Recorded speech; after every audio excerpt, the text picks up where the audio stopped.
This channel does not promote any violent, harmful, or illegal activities. All content provided by this channel is meant for an educational purpose only. নিজের সরকারের বিরুদ্ধেই না অনশনে বসেছিলেন যুক্তফ্রন্টের মুখ্যমন্ত্রী অজয় মুখোপাধ্যায়। আর মমতা বন্দ্যোপাধ্যায় তিনি তো এর আগেও তিনি পুলিশের বিরুদ্ধে, নিজের পুলিশের বিরুদ্ধে বিভিন্ন অভিযোগ তুলেছেন, এবারও তুললেন। তবে দুটো ঘটনাকে কোনোভাবে গুলিয়ে ফেলা চলবে না।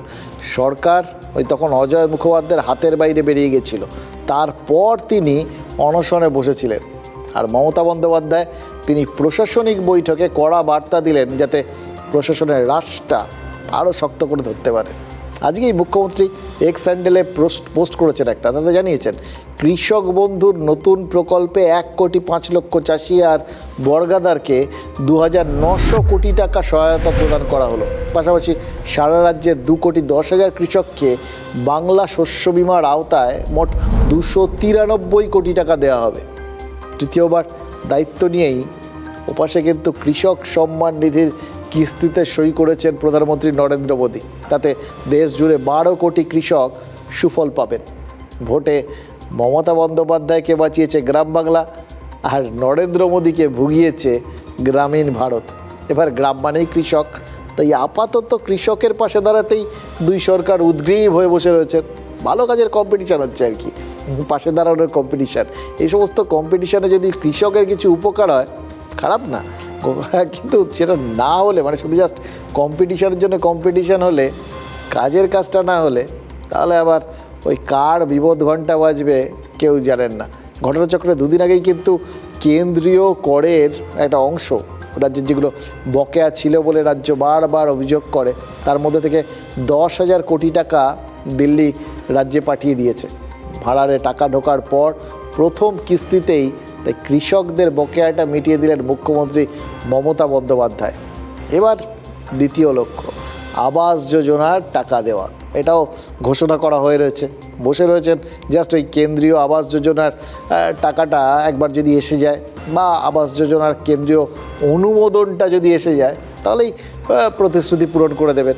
নরেন্দ্র মোদী কিন্তু তৃতীয়বার কুর্সিতে বসেই ঘোষণা করেছেন যে আবাস যোজনায় 3 কোটি বাড়ি বানিয়ে দেবেন। বাংলায় আবাস যোজনায় 11,36,000 আবেদনকারী রয়েছে, কিন্তু তাদের টাকা পয়সা সবই তো দুর্নীতির অভিযোগে ওই দিল্লি আটকে রেখেছে বলেই এখানকার রাজ্য সরকার তারা সব অভিযোগ করে। আন্দোলনও করেছে ওখানে গিয়ে তৃণমূল, অভিষেক বন্দ্যোপাধ্যায় গেছিলেন। দেখুন, বিজেপি সরকার এখন একক সংখ্যাগরিষ্ঠ নয়, কিন্তু অন্য কোনোভাবে এইরকম সময় শরিকদের মাধ্যমে বা চাপঠাপ দিয়ে রাজ্যের বকেয়া আদায় করা যাবে, এরকম পরিস্থিতি কিন্তু এখনও তৈরি হয়নি। ফলে কোথাও গিয়ে নেগোসিয়েশনের মাধ্যমে, বোঝাপড়ার মাধ্যমে, কথাবার্তার মাধ্যমেই ওই টাকা আনতে হবে। ভোট প্রচারে মমতা বন্দ্যোপাধ্যায় কিন্তু প্রতিশ্রুতি দিয়েছিলেন যে ডিসেম্বরের মধ্যে রাজ্য নিজের খরচে ওই বাড়িগুলো বানিয়ে দেওয়া হবে। এবার অভিষেক বন্দ্যোপাধ্যায় তিনি ঘোষণা করেছিলেন যেসব বিধানসভায় তৃণমূল লিড পাবে তাদের অগ্রাধিকার দেওয়া হবে। তৃণমূল 192টা বিধানসভায় লিড পেয়েছে। মমতা বন্দ্যোপাধ্যায় কাল ওই নবান্নের প্রশাসনিক বৈঠকে নাকি নির্দেশ দিয়েছেন তালিকা ধরে ধরে জেলায় জেলায় সমীক্ষা করা হোক, প্রকল্পের আগে পরিকল্পনা করতে হয়। সুতরাং এই সমীক্ষা করার নির্দেশ, এটার মধ্যে অন্যায় কিছু নেই, কিন্তু তালিকা ধরে ধরে সমীক্ষা তার মানে কি? মানে তালিকা ধরে ধরে দেখতে হবে যাদের নাম রয়েছে তারা ঠিকঠাক মানে পাওয়ার যোগ্য কিনা, সেটা যদি হয় তাহলে মেনে নিতে হবে যে দুর্নীতির অভিযোগটা একেবারে চক্রান্ত বলে উড়িয়ে দিচ্ছেন না মুখ্যমন্ত্রী। নাকি দেখা হবে যাদের জায়গায় ওই তারা আবেদন করেছেন সেই সমস্ত জায়গায় তৃণমূল লিড পেয়েছে কিনা, মানে যেরকম অভিষেক বন্দ্যোপাধ্যায় বলেছিলেন। অভিষেক বন্দ্যোপাধ্যায় কিন্তু আজ এক্স হ্যান্ডেলে যে পোস্ট করেছেন তাতে ওই আবাসের প্রসঙ্গ রয়েছে। 31শে ডিসেম্বরের মধ্যে ওই আবাসের মৌলিক অধিকার এটা মিটিয়ে দিতে তৃণমূল প্রতিশ্রুতিবদ্ধ। এই বিষয়টাকে অগ্রাধিকার দিতে মুখ্যমন্ত্রী আর রাজ্য সরকারকে অনুরোধ করেছেন অভিষেক।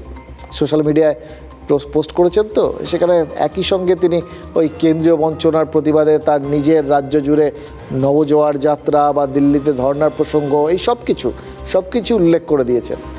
তারপর পোস্ট সেটার প্রথম দুটো অনুচ্ছেদে নতুনত্ব কিছু নেই, কিন্তু তৃতীয় অনুচ্ছেদে বেশ মোচড় আছে। সেখানে অভিষেক লিখেছেন যে চিকিৎসা সংক্রান্ত কারণে তিনি সংগঠন থেকে সাময়িক বিরতি নিচ্ছেন এবং এই অবসর সময়ে তিনি মানুষের চাহিদা কি বোঝার কাজে সেটা ব্যয় করবেন। দেখুন, নেতারাও মানুষ, তাদের শরীর খারাপ হতেই পারে, কিন্তু তার জন্য তো রাজনীতিতে বিরতি নিতে হয় না। তেমন অসুস্থ হলে অভিষেক বন্দ্যোপাধ্যায় তাকে তো সেরকম চিকিৎসার জন্য যেতে হতো। মানুষের সঙ্গে এইভাবে তিনি সেই সময় কীভাবে যোগাযোগ রাখবেন? আর তার উপর তাকে এই সাম্প্রতিককালে তো দেখা গেছে যে ভোট প্রচারের এই বিরাট ধকল সামলেছেন, দিল্লিতে ইন্ডিয়া ঐক্যের বৈঠকে যোগ দিয়েছেন, অখিলেশের সঙ্গে বৈঠক করেছেন, তারপর মুম্বাই গিয়ে উদ্ধব ঠাকরের সাথে বৈঠক করেছেন। শরীর দুর্বল হলে এই দৌড়ঝাঁপটা করা ঠিক হয়েছে? অবশ্য দেখুন, তার শরীরটা কিভাবে খারাপ, কতটা খারাপ, চিকিৎসা কোথায় হবে, কি হবে, সেটা না জেনে মানে খুঁজতে যাওয়ার কোনো মানে হয় না আর কি। বেসিক্যালি একজন অসুস্থ হতেই পারেন, তিনি চিকিৎসার কারণে বিরতি নিচ্ছেন, এটাকে ধরে নিতে হবে। সেটা নিয়ে আমাদের আপনার মাথা ঘামানোর বা অন্যভাবে তাকানোর বা ভাবার সত্যিই কোনো কারণ হয় না। মুশকিল হচ্ছে রাজনীতি তো, এখানে কেউ কাউকে কোনো কিছু সহজভাবে দেখে না, ফলে তারা সব কিছু বোঝার চেষ্টা করে। তারা বোঝার চেষ্টা করছেন যে চিকিৎসার জন্য ছুটি নিয়ে মানুষকে বোঝার কাজটা কিভাবে করার কথা বলেছেন অভিষেক। মানে অভিষেক রাজনীতির থেকে বিরতি নেওয়ার কথা বলেননি, মানুষের সঙ্গে কাজ করা, মানুষের বিষয়টা জানা, এই কাজগুলোই তো রাজনীতির মধ্যে পড়ে, তাই না? ফলে সেগুলো যখন করবেন, তার মানে অভিষেক রাজনীতির থেকে বিরতি নেওয়ার কথা বলেননি। তাহলে তিনি কি বলেছেন? বলেছেন সংগঠন থেকে আপাতত ছুটি নেওয়ার কথা। মানে রাজনীতিক অভিষেক তিনি ছুটি নিচ্ছেন না, ডায়মন্ড হারবারের সাংসদও ছুটি নিচ্ছেন না নিশ্চয়ই, কারণ এখন তো সংসদে শপথ নেওয়াটা বাকি রয়েছে, তার জন্য বিশেষ অধিবেশন শুরু হবে 24শে জুন থেকে।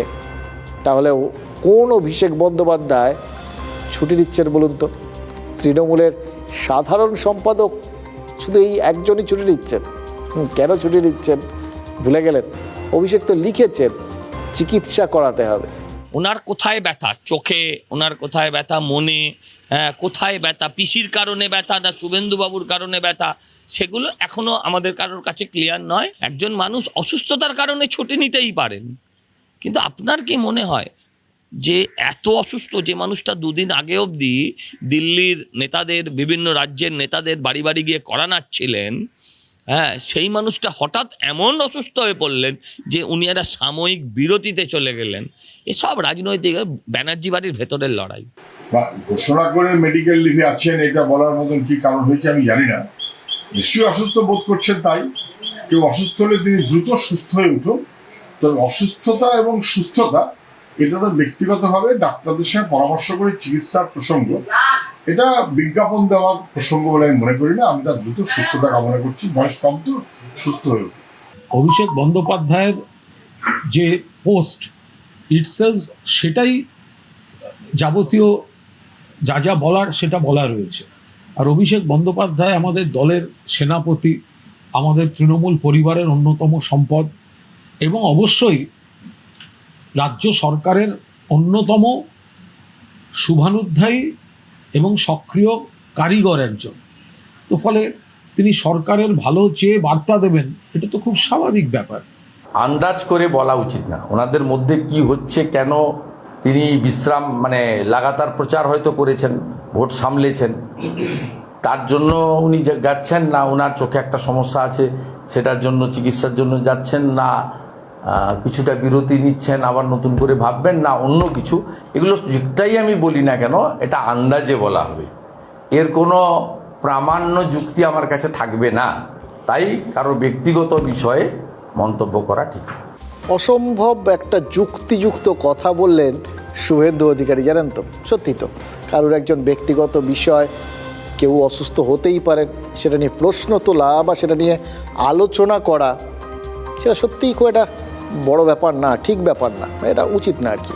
তার বিষয়টা তার কাছেই থাকতে দেওয়াটা ভালো। আমরা সত্যিই উনি যেটা লিখেছেন সেটাকেই ধরে নেব এবং সেই অনুযায়ী যদি সত্যিই তার কোনো রকম সমস্যা হয়ে থাকে আরোগ্য কামনা করব, এটাই করণীয়, এটাই উচিত। শুধু জাস্ট দুটো জিনিস, ওই কুণাল ঘোষ বলছিলেন না যে পরিবারের বিষয়, পরিবারের মধ্যে ইদানিং পরিবার শব্দটাকে নিয়ে প্রচুর জলঘোলা হচ্ছে। দেখলেন তো ওই মানিকতলায় সাধন পাণ্ডের পরিবারের মধ্যে একটা লড়াইয়ের খবর এসেছিল কে প্রার্থী হবেন সেটা নিয়ে। শেষ পর্যন্ত সুপ্তি পাণ্ডে মানে যিনি সাধন পাণ্ডের স্ত্রী তিনি প্রার্থী হলেন। কাকে পেছনে ফেললেন না শ্রেয়া পাণ্ডে, সাধন পাণ্ডের মেয়েকে। পারিবারিক লড়াই। আবার ওখানে দেখুন নরেন্দ্র মোদী, এতদিন গোটা বিজেপির সমস্ত মন্ত্রী টন্ত্রী সবাই তাদের বা পদাধিকারী যারা তারা লিখতেন মোদিকা পরিবার, সেখানে নরেন্দ্র মোদী তিনি নিজেই বলেছেন এই পরিবার শব্দটাকে এড়িয়ে যাওয়ার কথা। অর্থাৎ সবাই নিজের নিজের মতো করে পরিবারের বিশ্লেষণ করছে, পরিবারের রিফরমেশন হচ্ছে আর কি।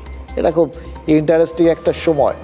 আর এই যখন ঘটে না তার চারপাশে বিভিন্ন ঘটনাগুলো ঘটে, বাট তার সঙ্গে এপাশ ওপাশ দুটো জিনিসের ডাইনে আর বায়ে আর কি, এই দুটো জিনিসের মধ্যে কোনো কার্যকরণ সম্পর্ক আছে কি না সেগুলো আমরা জানি না। যেরকম ধরুন বেশ কিছু ঘটনা আছে, যে ধরুন এইবার যে এই লোকসভা ভোট হলো, সেখানে বেশ কয়েকটা জায়গায় 3টে লোকসভায় সেখানে অভিষেক বন্দ্যোপাধ্যায় প্রচার করতে যাননি।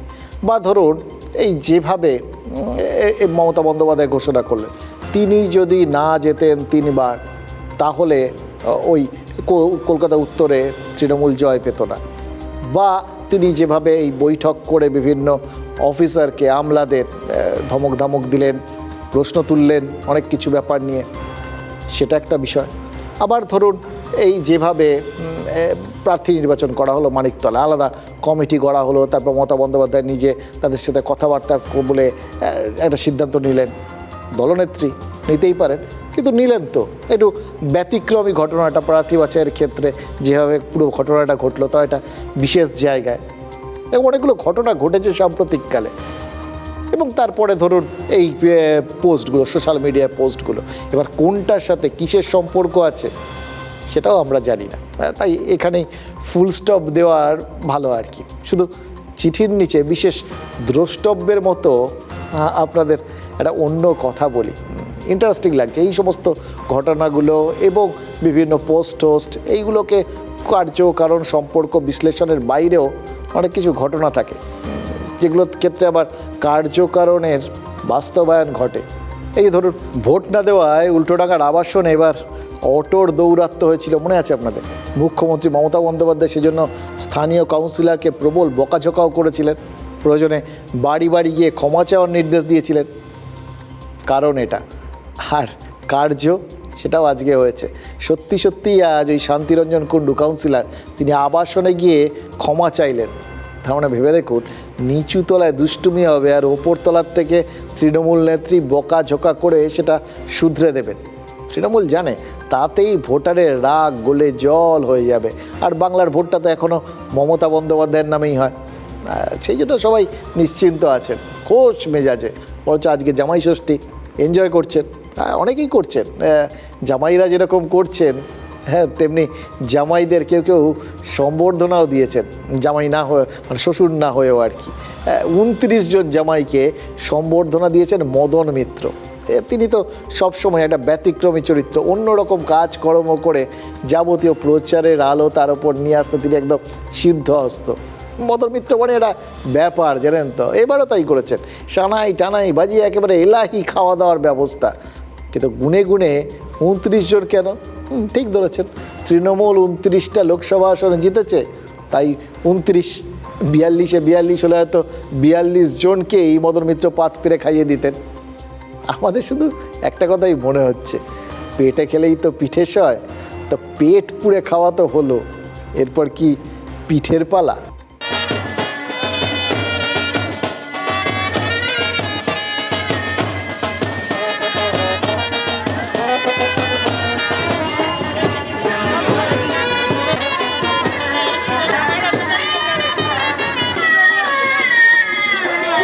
अरे दे दिया तो